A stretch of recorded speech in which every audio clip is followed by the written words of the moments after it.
So, it's 4:30. Innovation, research and development, and female entrepreneurship in the hemp sector. So, where's the error in that then?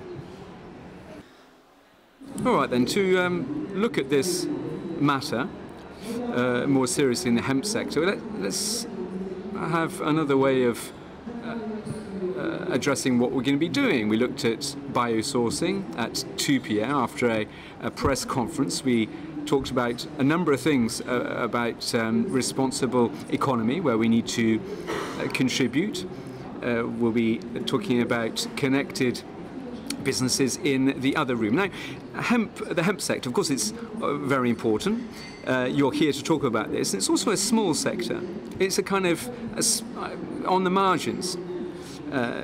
People in the flax sector work alongside you, because we're trying to work for a solution that is of interest to the entire industry. So to talk about this, I have Anne Chamoussi, we spoke over the phone, and Johanna Corbereau, and a gentleman, Mathieu Eberson-Gudin, why not a chap, and Anna Duong. Anna, absolutely, with an H like that, absolutely, green cat. If you don't mind, the best to do is to introduce yourself very shortly, and then we speak. Green card. What is it, Anna? Green card. You set up the company? Yes, please. Yes, I set up my company at the beginning of this year, and I designed a bag from natural material like hemp, cork, and rapironia. And I do love natural, and I continue to develop it. And I believe that hemp is the key material for to sell the environment for now and in the future.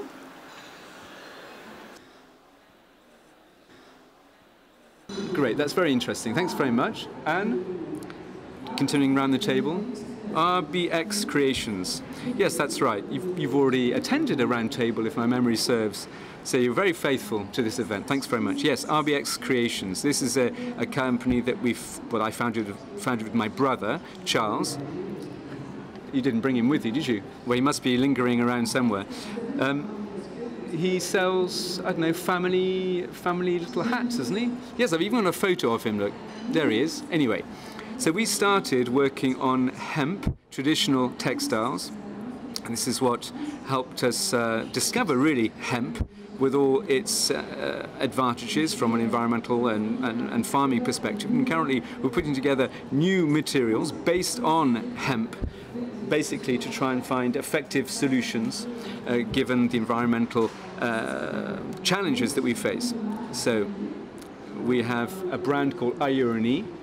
Well, we'll talk about that in just a moment. Let's finish with the introductions. I know you've got a lot to say, and you are really you're proof in the pudding, if you will, that your little sector, if you like, has really gone very, very far in terms of its innovation and research, which really, in my view, bear testimony to the growth of that sector. Mathieu Eberson-Gudin. I missed off the Gudin. I do apologise. Yes, a Virgo Co-op. Yes, a Virgo Co-op. It's a cooperative, as the name suggests, that was created in the south of France, in the Lot region of France. And our idea was to use a local industry. Do you know? Where does he live? You know his country? Yes. Bon. So our idea was to re-establish a textile industry built around hemp. So we work on two aspects, upstream, in other words, with the farmers themselves, but also and primarily on the idea of transforming the hemp.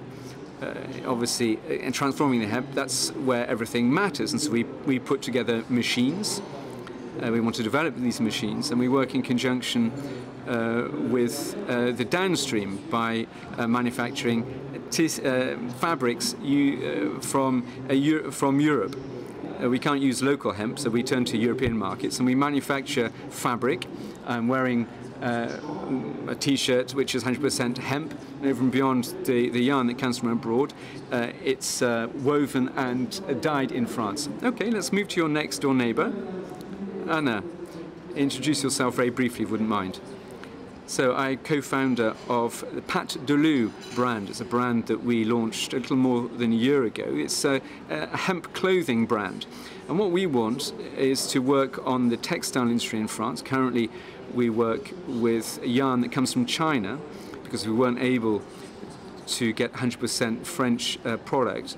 And we do everything that is building the manufacturing process, if you will, in France. We're trying to make sure that we can re-dynamize the textile sector in this area. Everybody has talked about this subject. Perhaps we can talk about the Aube region hemp facility. It's next to Lot, isn't it? Well, it's quite a way. Yes, and Chamoussi, I work in that plant in quality and development. The hemp facility is a farming cooperative which grows and transforms or processes hemp, and since 1976 we've got 440 members who farm many thousands of hectares, between 50 or 60,000 tons of hay harvested per year. So if I could just ask you to take the floor again, just to tell us, what is the hemp industry? What does it involve? Of course, it involves farming, that goes without saying. French regions produced in the past, and possibly they continue to do so. I don't know whether that's true for the Lot region of France. Suffice to say, you've talked about hay or straw. Can you tell us how that, in producing hemp, how does that get involved?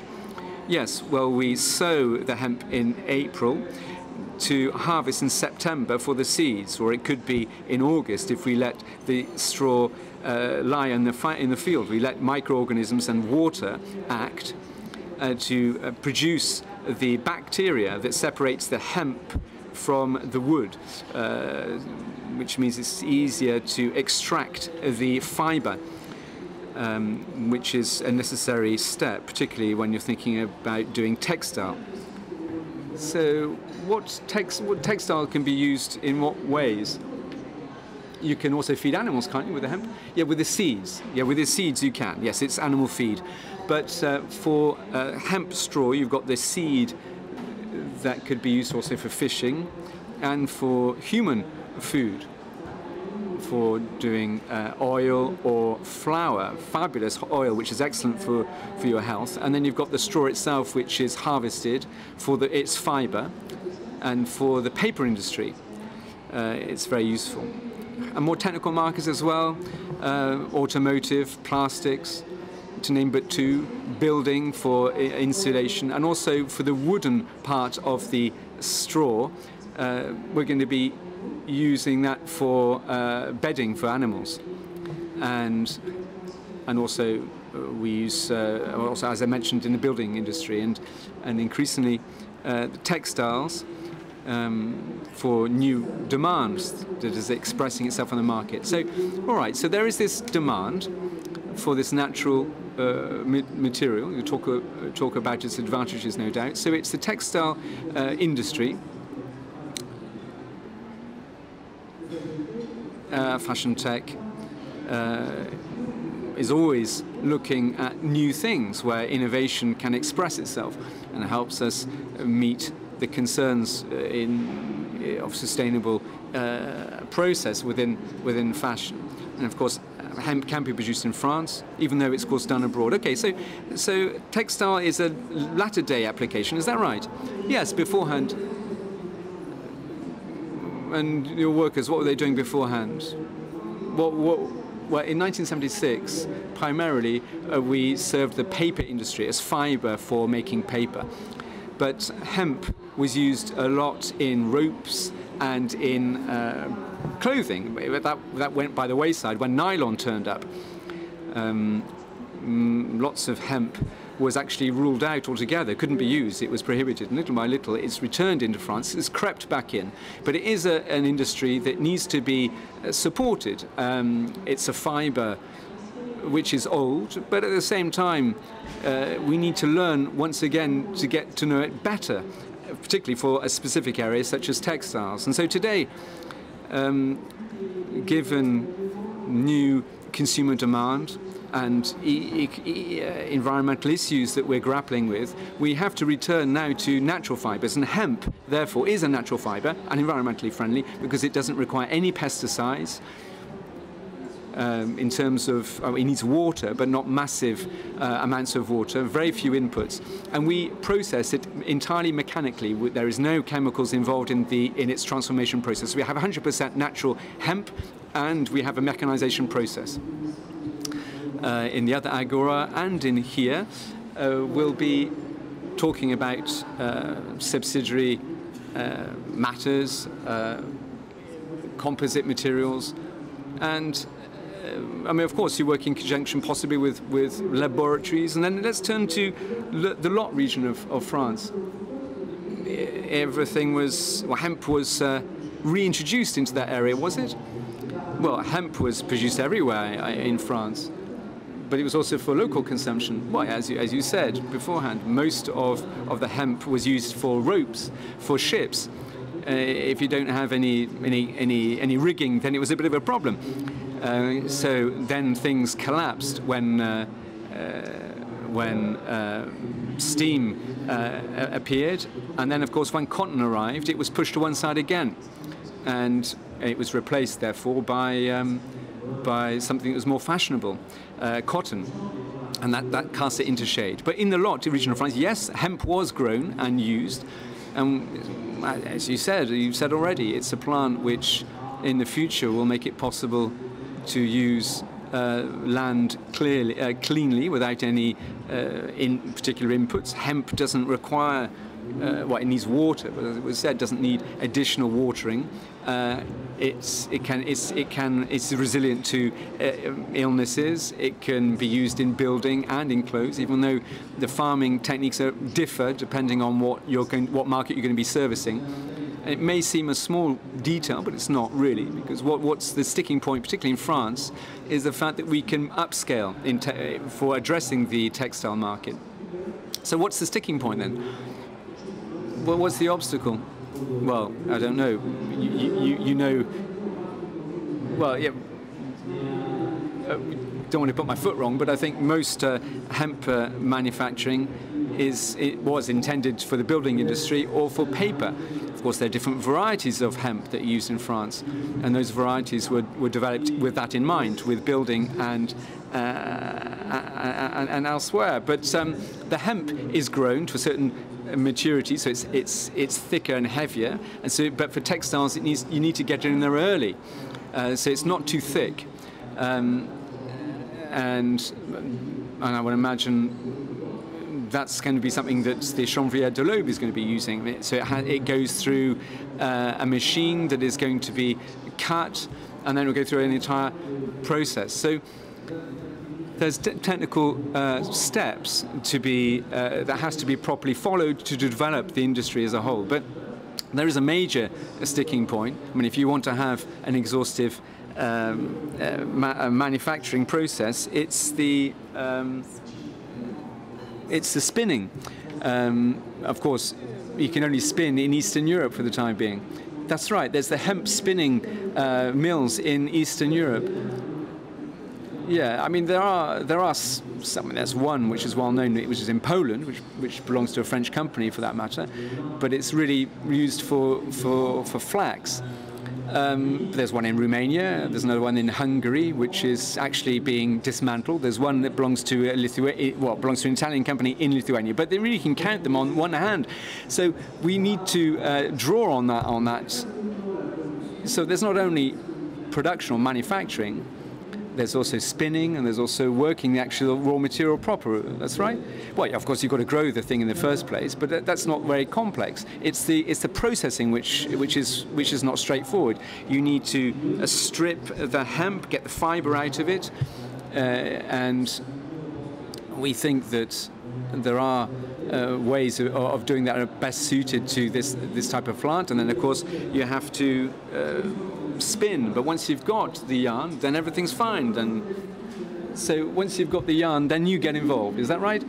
But where does the yarn come from? Well, currently we work with Chinese yarn because we haven't had any French yarn that's thin enough. European yarn.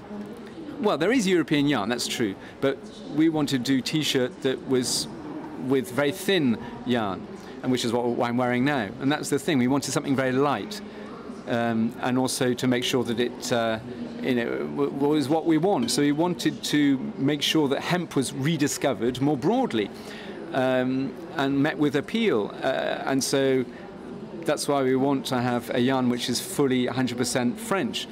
Currently, of course, the yarn comes from China, and it's put together in France. So, but you have the weavers, don't you, in France? Yes, but that's not where the problem lies solely.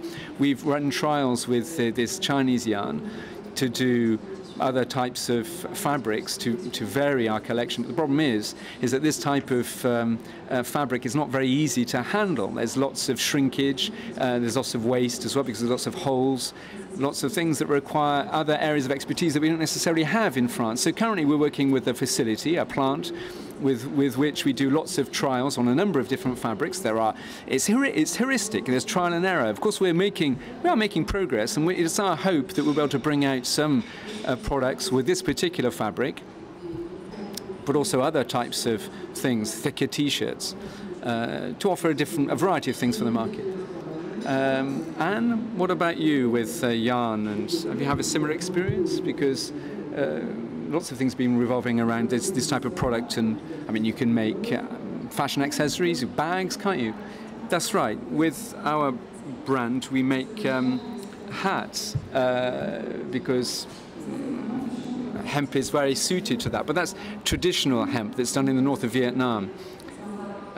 This obviously involves savoir-faire that's handed down from one generation to the next, where hemp is grown behind houses in villages, is harvested by hand, is dried, defibered by hand, woven by hand. So this is what was done, way back then, and that's how it's done. But sitting alongside that, we wanted to work with French farmers, French growers. And so the textile is something that sees a market. It's increasingly more showing a presence. And so we work with planters to work with them where they find it difficult to meet a market. We want them to make it easier for them to work on this type of thing. Why should they turn their back on seeds, for example? Well, this is of interest, really. We're in an economic system here, aren't we? You're supporting farmers or growers so they can produce more to serve the textile industry. Yes, but we don't want them to change the way they organize things or their tooling. So we're co-manufacturing hemp grains that's used also for cosmetics, but we're trying to use this raw material to move off eventually towards textiles. So it's not a constraint for them to meet that market. And we want to, this plant is offers lots of opportunities and offers lots of market opportunities. So the farmers, they listen to that with a ready ear, or do they look at economic problems that may be in the offing? Is it something that they can do easily? Well, they might be able to, obviously, I mean, if they can get the best out of all worlds, farming and textiles, and that's good. Of course, we try to do as much as we can for them. These are farmers or growers that use hemp by rotating their crops. It's fabulous to hemp for rotating fields, and that can increase the yield of the other crops like cereals. So it's a plant. It's a plant, isn't it, hemp? Yeah, but it regenerates the soil. Yes, it does. What? Because it consumes less water? Well, it's the structure of the roots actually that helps the soil regenerate itself. And so it allows water to filter down to the lower strata of the soil. Is that right? The idea that the soil is aerated, there's more oxygen in the soil. Is that right? Well, it's a crop where you don't need chemical inputs, that will also be of help.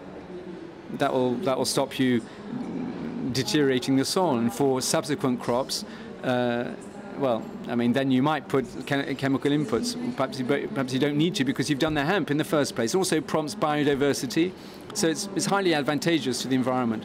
It stores a lot of CO2, and in climate change, that's excellent. But I would imagine that the consumer would like this. Young creators and designers such as you would be interested. I mean, you told us a little earlier on, sorry, I'm speaking in French, but you said it was out of taste, out of love for the nature that you're interested in hemp. Is that right? Yes. Yeah, because my hemp is from the Hmong people who is living in... Please speak like that in the microphone, please. Like that. Okay. Is it? Sorry? Yes. So the hemp I use is made by Hmong people who is living in the northern of Vietnam. So they make a by hand, and I work directly with the farmer and the artisan. So they brew hemp on the plants, and it's organic fuel, and they use natural dyes. They collect the vegetable or the leaf or indigo from their fuel, and just everything is made by hand. When did you start your company? At the beginning of this year, this year, in March, so new, yes. So everything is quite new, but I'm quite excited to work with the lady because they are like a minority group in Vietnam, and when I work, I found many beautiful stories among the lady, and on the hand, they are really friendly and open-minded to talk and how we could be going in the future for him, especially to the handmade fabric. I suppose you work with our friend. Yeah. Yes, yeah, absolutely, yeah. yes. I don't understand like that, yes. Mais ce qui vous intéresse, c'est de garder... But what's of interest to you is to maintain a traditional approach, is that right, that is eco-friendly? Yes. Yes, but you know Vietnam, and you've worked in Vietnam. Are you saying that there's opportunities for development? You maintain, there's women work in that area and they stay in the village. Is it a microcosm, if you like, a kind of a conservation microcosm? Is there an opportunity here for Vietnam to develop other textile production? And I think there are exhibitors here, other forms of textile manufacturing, and something that's specific to Vietnam that could add to what Vietnam can offer. Would you like to answer?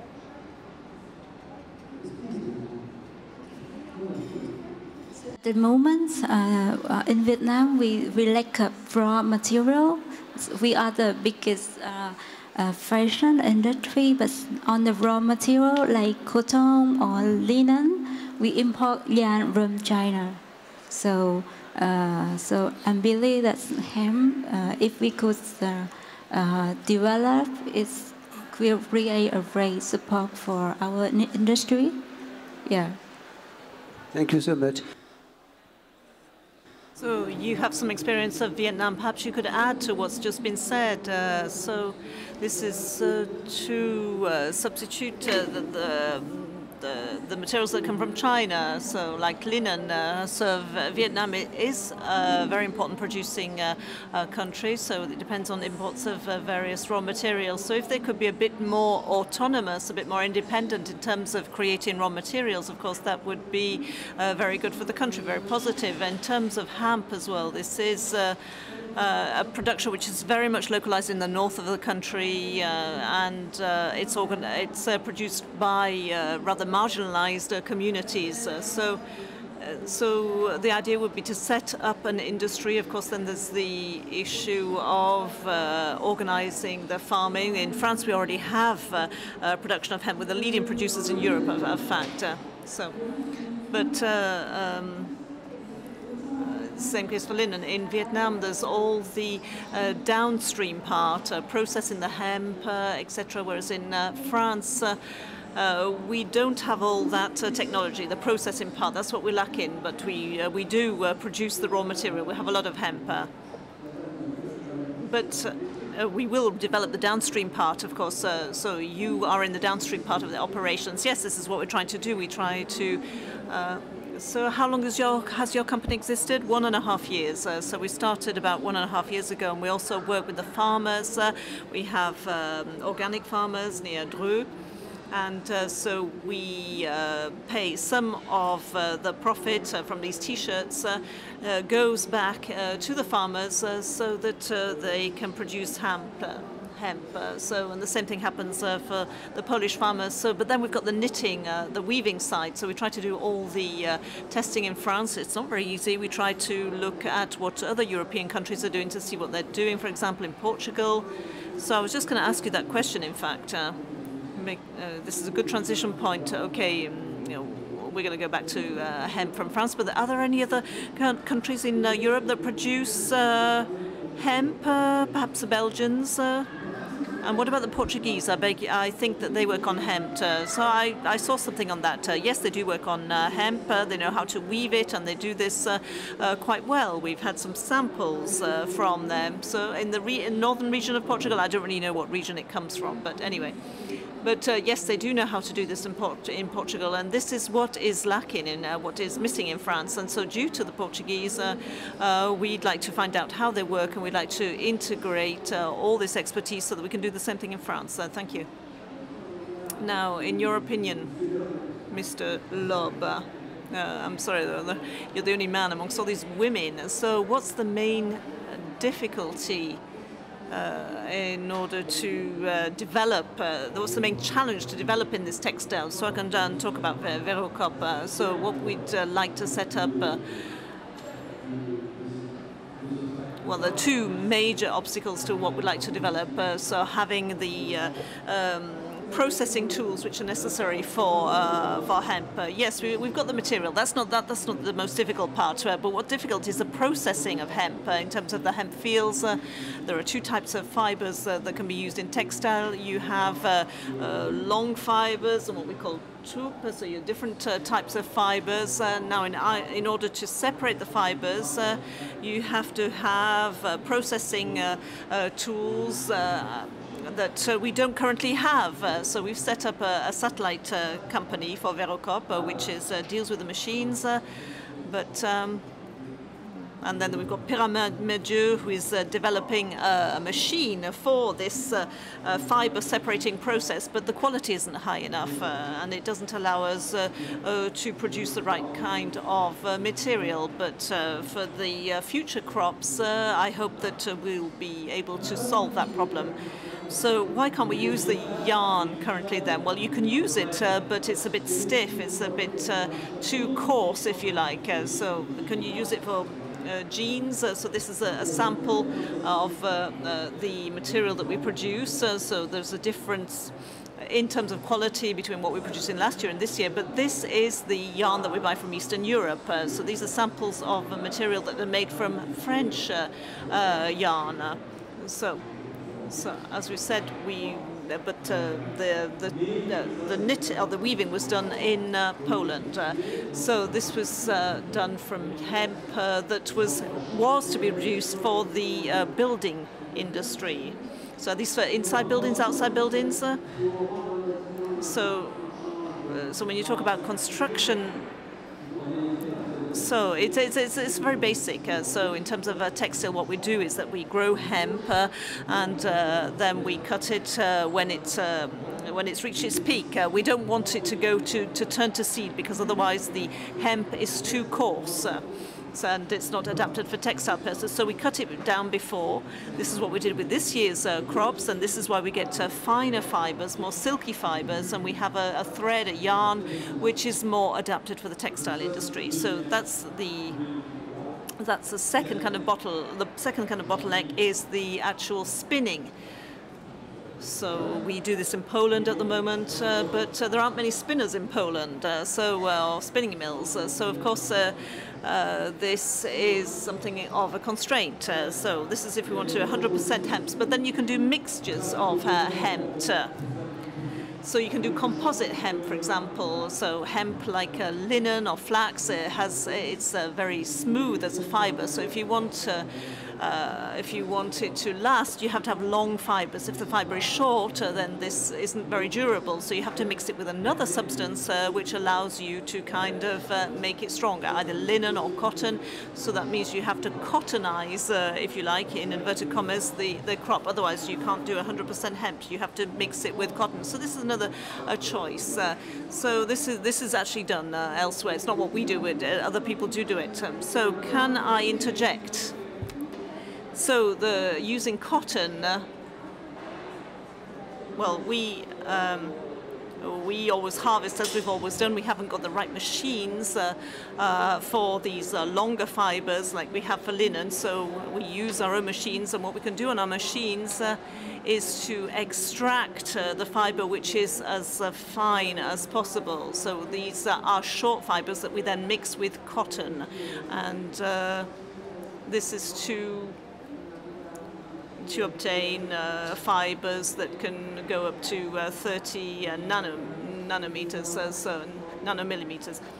So, but we do mix with cotton, about 40% cotton. So this is one of the things that we're working on in terms of development. It's something that we can do quite easily at the moment. So in terms of the markets, so have we got 100% hemp, or have we got hemp and cotton? Is there a real difference between the two, the 100% hemp or hemp and cotton? So apart from the different techniques that you mentioned in terms of you processing the fiber, yes, of course, there's lots of people want 100% hemp. There's a big demand for that, but what we can do at the moment is this mixture. So we use our own technologies for that, and of course there's different costs as well. But there is a demand for this type of fiber. And what about the Japanese? I think they do use hemp in their clothing industry. So Simoji, a brand, what type of hemp is that the Japanese use? So is it pure? Is it composite? So I really can't answer that. But in order to answer your first question, there is an association which is very active in terms of redeveloping hemp in France. And really we should pay tribute them for their work. So that in fact they were at a conference in Normandy, and there's a huge demand for hemp. So I think there's some room then for mixtures with cotton, 100% hemp. That's for a certain market. With the mixed, we can use various mixes just like we do with linen. But at the moment, so it's rather ironic. So there is a huge demand on the market at the moment, but we're not able to respond to that demand, to deal with it. I don't know whether it's the same case for la chanvre, but we do have the technical solutions, but we need the necessary help and assistance. We do what we can with the few resources at hand. So this is interesting because this is the impression that I also have. I'm not an expert on this subject, of course, but there is a huge demand. And currently, in terms of the clothing industry, what does so clothes made from hemp? How much does that represent on the clothing market? Off mic.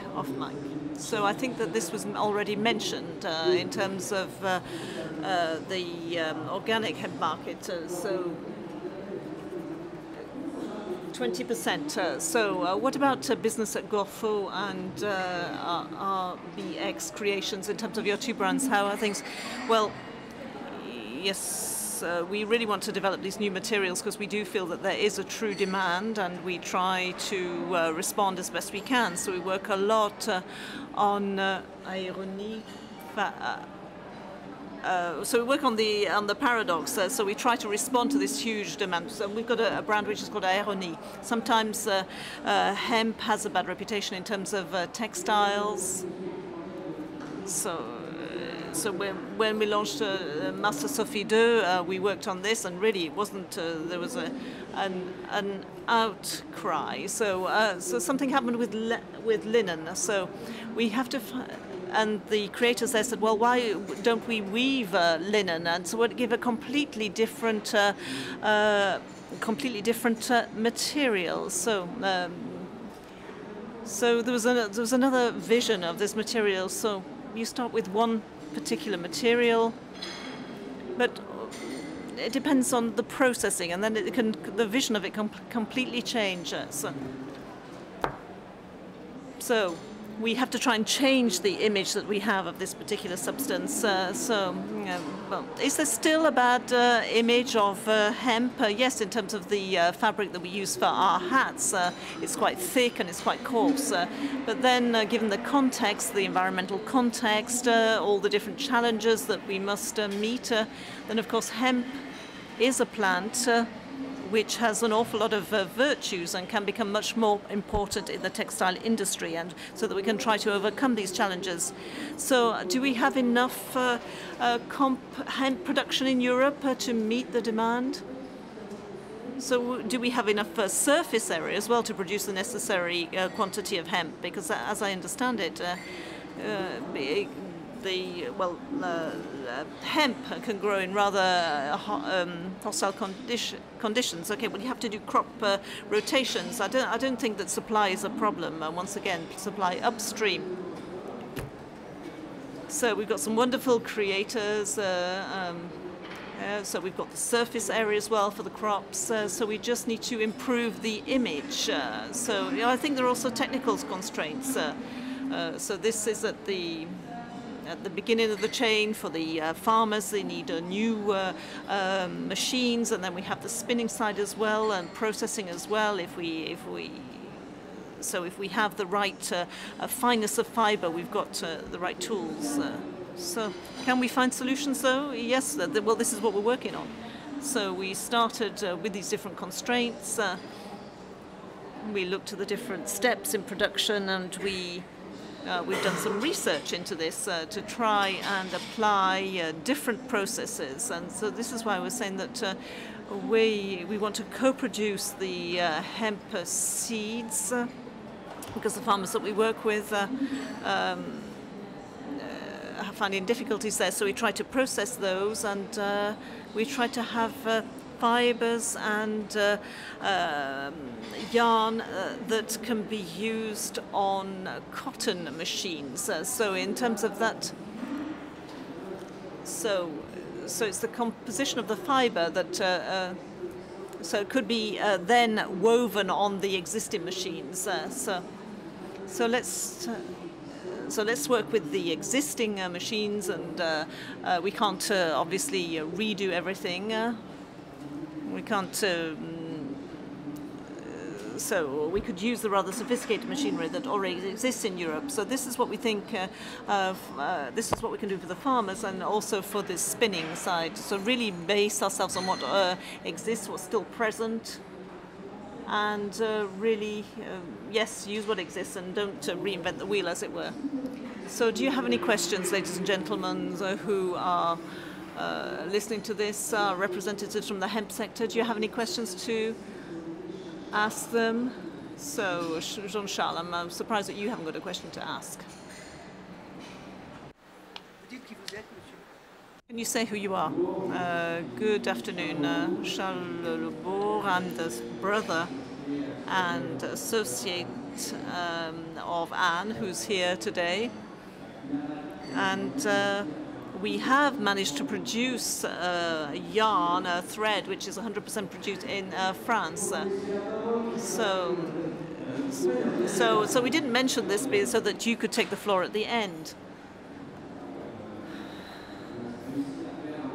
So we've managed to produce material with fiber which is 100% made in France, and this is based on the co-production of hemp, which was produced for the seed. So we're not in competition with the food industry. So we produced material that has been exhibited at Fashion Tech. So this has been produced basically in a laboratory, but we have nevertheless managed using different processes and a different approach. And we were dealing with, and we also did this on synthetic yarns. So we can produce products which are 100% hemp, but with a bit of linen. So this is a victory. So I wanted to tell you about this. So what about people from the linen sector? Do you have any comments to make on this issue of machines? Because I think that unlike the speakers here, you have found a solution to this for the technical side. Marie de Merck, I'm from the Confederation of Linen and Hemp. So solutions in terms of long fibers for retted fibers. I'm not too sure about that, but I do have a question. I wanted to know if you do retting for your hemp. Have you found a solution for this, for the retting problem? Yes, we do have solutions for that.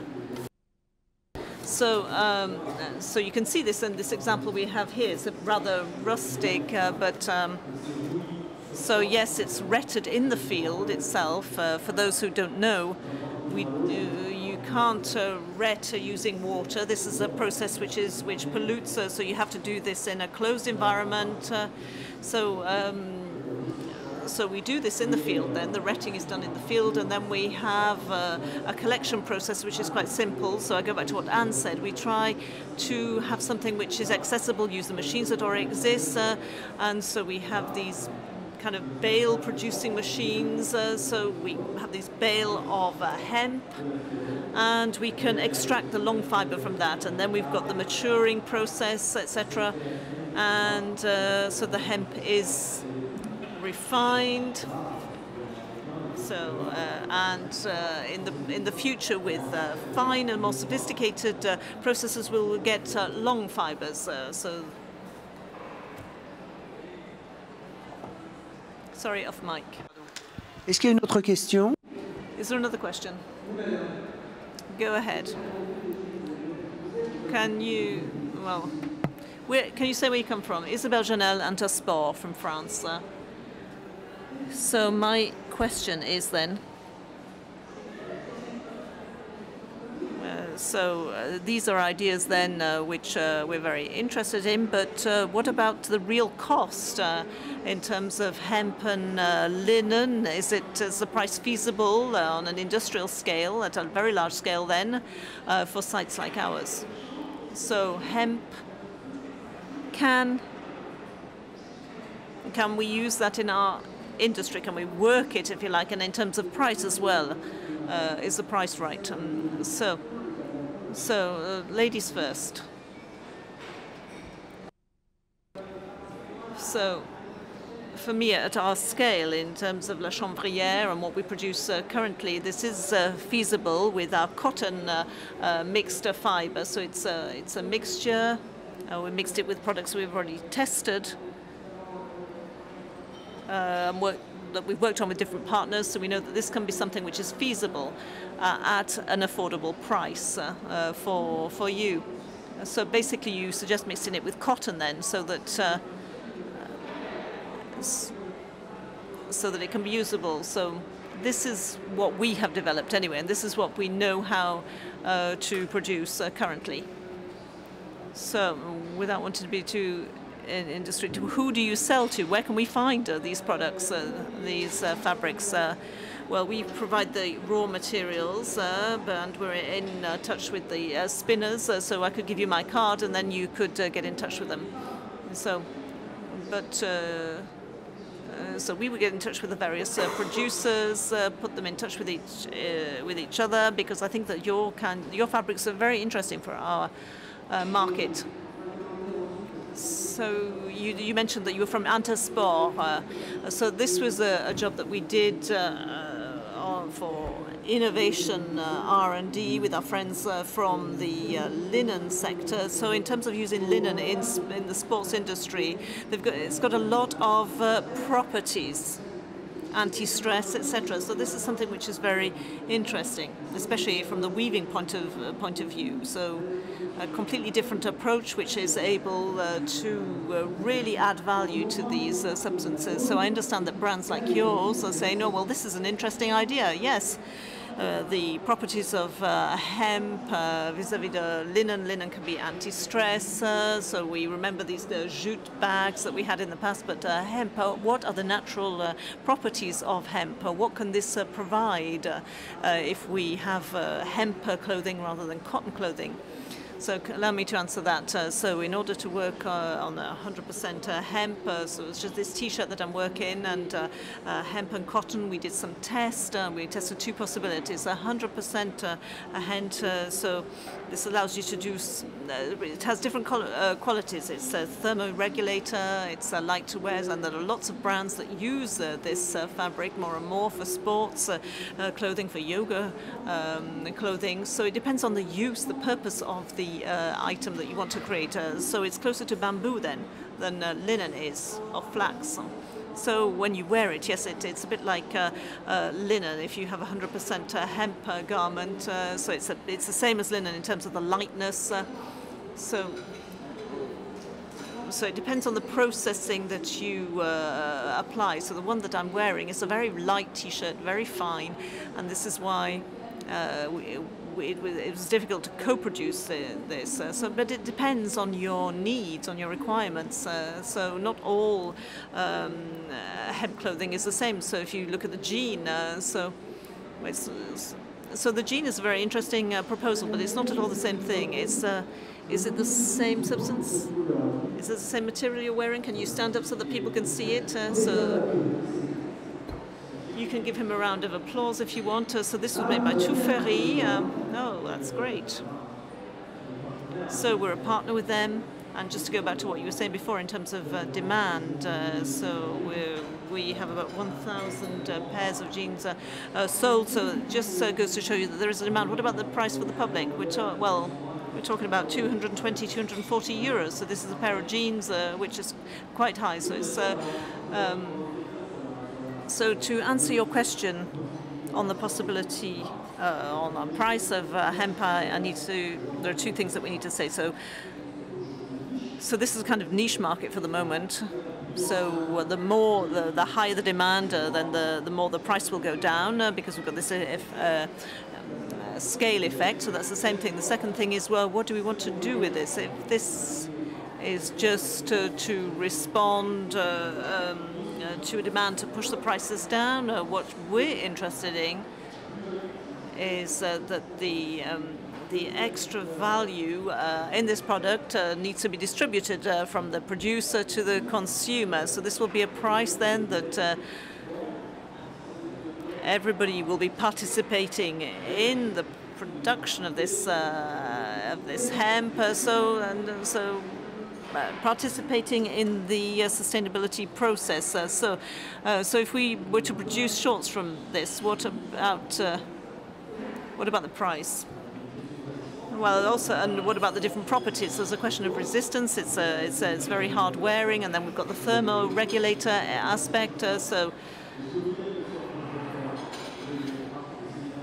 So let me tell you a story about that. One of my colleagues who helped to found our cooperative, he used the first hemp jean that we created with Touferry. So he used this to work on the roof, in the sunshine, in summer, winter, in all kinds of weather conditions. And he said that this was it's nothing like wearing a normal pair of jeans. It keeps you warm, for example, like wool, and it also keeps you cool when it's hot. When it's hot, and I think it's the same for the T-shirt as well. You don't. It thermoregulates, so you don't feel so hot. So of course. So hemp grows everywhere in France, so that's also less water, less carbon footprint, etc. So it's an eco-responsible fabric then, yes. and we can do lots with it as well. It depends how we use it as well. So if we want to produce something which is responsible, we can do that. And is there a quality label for hemp? So hemp doesn't require any pesticides, unlike linen. So often we compare linen and hemp, and then we say it's the same thing, but there's a big difference. For hemp, there is no pesticide whatsoever. Okay, thank you. So hemp is naturally organic, and that's not the case for linen, yes. So because of the inputs that are used. So I'd just like to say that in Europe, linen is produced sustainably and with very few pesticides. It's very eco-responsible, even though it's not 100% ecological. So in Romania, they stopped producing hemp for a long time. It was forbidden by the government. So it's good to hear that now we have some that they're producing again. Now, just to add to that, there's also organic hemp. We work with farmers that are certified for organic hemp, but hemp has lots of ecological virtues. It captures and stores carbon. You can use it for crop rotation, as we said before. And it's also a natural fiber that blocks out UV rays. This is why we use it for our caps. So this is good for biodiversity purposes, but it also has many virtues for the people that wear it. So you're doing good for the environment, but also it's good for people. Now then, to answer your question on the availability, accessibility, etc., well, of course, our objective is to industrialize and roll out the processes that we are developing. We work with laboratories at the moment. We're still doing the R&D, and we try to produce very technical fibers, very multi-purpose fibers, and we work with the objective that this be as widely available as possible. So really to roll this out on an industrial scale. So of course, then it depends on the different quantities and the production capacity that we have. That will determine the cost. Well, just looking at the price, they won't be big capsules, if you will, because you won't be able to look at big ones based on the price that you've just talked about. So you'd have to fine-tune it, find the right dose. I mean, unless my purchase perception is different, is skewed.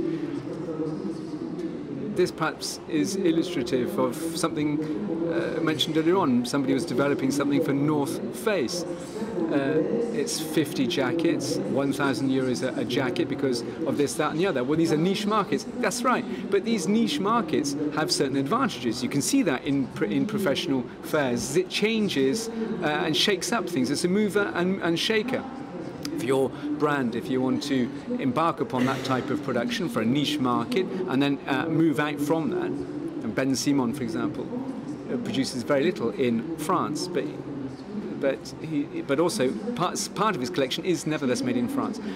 Now, it's 5:30, and so the technical guys are asking us to stop, but I suppose the purpose of this conference is to strike up a debate. Thanks very much for the question that you've put, and that no doubt you'll be continuing to put once this session is over. But it just bears out the fact that every day, particularly Wednesday, after the 6 p.m. pitch, for all those people who are staying with us then, Fashion Tech are next door, organising the conferences with us, then you can always network and build your mingling, useful mingling. Thanks very much, Anna. Being there and all the explanation you gave us.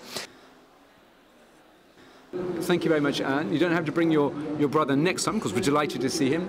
Mathieu Lot is going to save France. We understood that. Everything's working for you. And you, where'd you come from? The Aube. So well done. Thanks very much, all these youngsters. I'm delighted to see you. I learned a huge amount, so that's lovely. Thanks very much. Well done, and success to one and all. There's everything there to be successful, isn't there? Thanks to one and all.